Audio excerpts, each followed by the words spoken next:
Russia's retreat from Kharkiv, northeastern Ukraine, has exposed key weaknesses in the supplies and staffing of the nation's armed forces, Russian veterans and military bloggers say.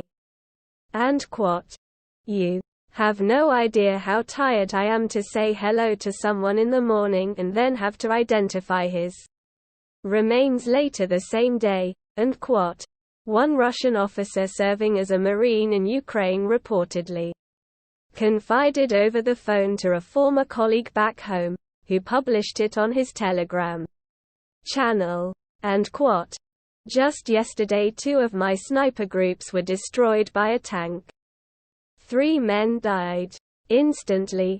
The 4th one fought for his life for an hour and a half, another one in critical condition was taken to hospital.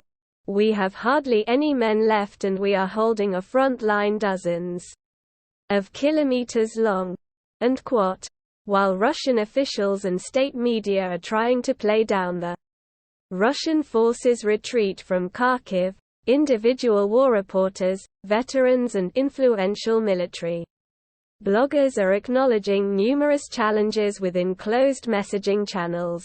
Blogs and Telegram channels are littered with stories of inadequate equipment and personnel, compounded by a rigid operational hierarchy. One Telegram channel, sharing experiences of soldiers in the field in Ukraine shortly after the latest retreat, describes how even deploying a small surveillance drone needs to be approved by a senior officer or a general, considerably slowing down understanding of enemy positions. Another channel on Telegram, reportedly run by a Russian Special Forces veteran, has posted a photo of a Russian soldier sporting an arm patch embroidered with the words, and quote, "There is no opponent worse than your own commander who is a," end quote, using an expletive to describe him. There is no way of knowing where and when the image was shot, but what is significant is that it has been widely shared by both veterans and forces in the field, suggesting it reflects popular opinion among the country's rank and file. Despite rumors of low morale, Russian war reporters and paramilitary soldiers serving in Ukraine are not suggesting that widespread desertion in the field contributed to the latest rout in eastern Ukraine. They say it is much more likely that units simply obeyed an order to retreat. Some Russian fighters on another channel joke bitterly that the unquote special military operation unquote, as the Russian government publicly terms it unquote, has no goals, it only has a path unquote.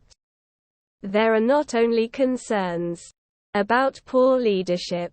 Basic equipment appears to be in such short supply that it is having to be crowdfunded. Dozens of public social media groups are collecting money for a whole range of kit.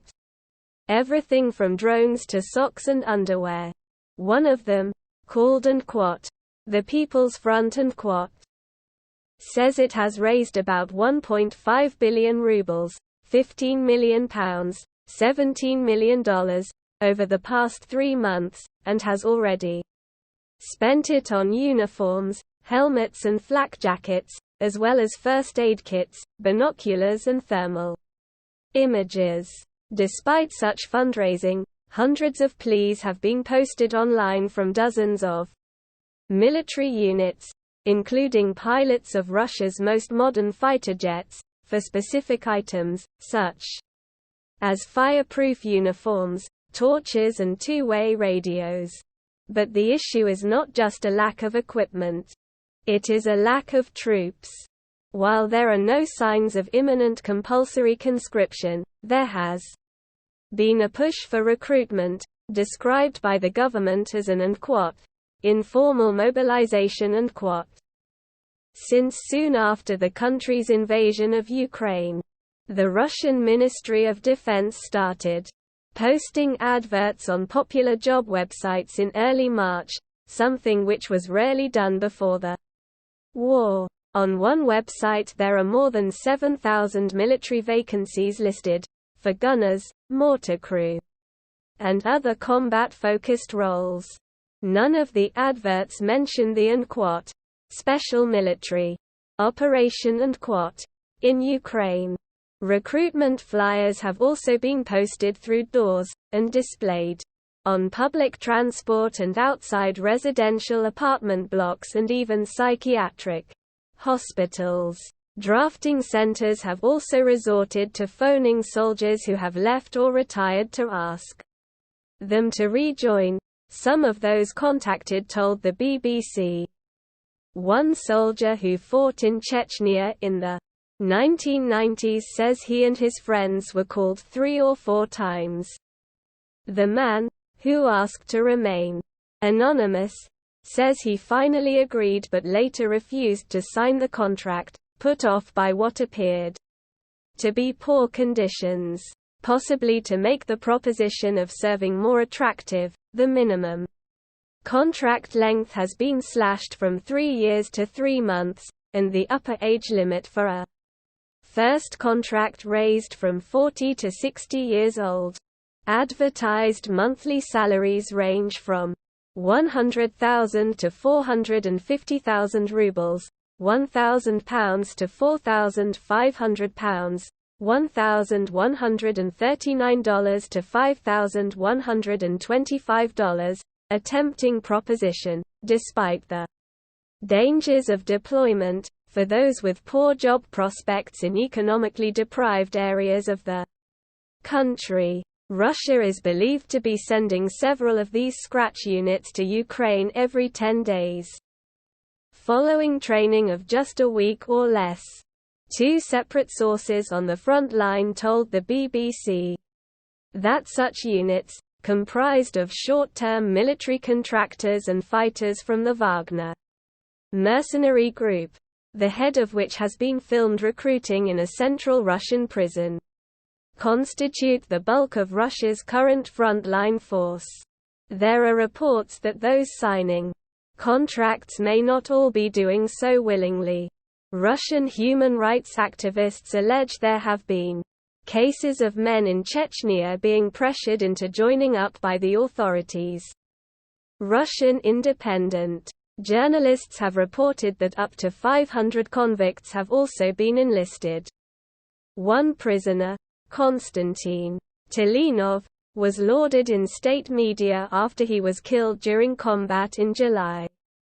Tilinov had served multiple sentences, the latest one for torturing inmates in Russian prisons.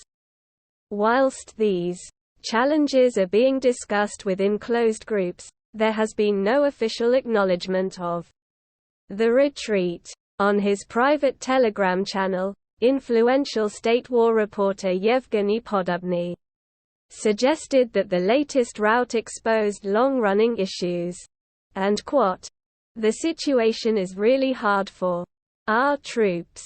The problems which have been discussed both in the public space and during confidential meetings have become obvious."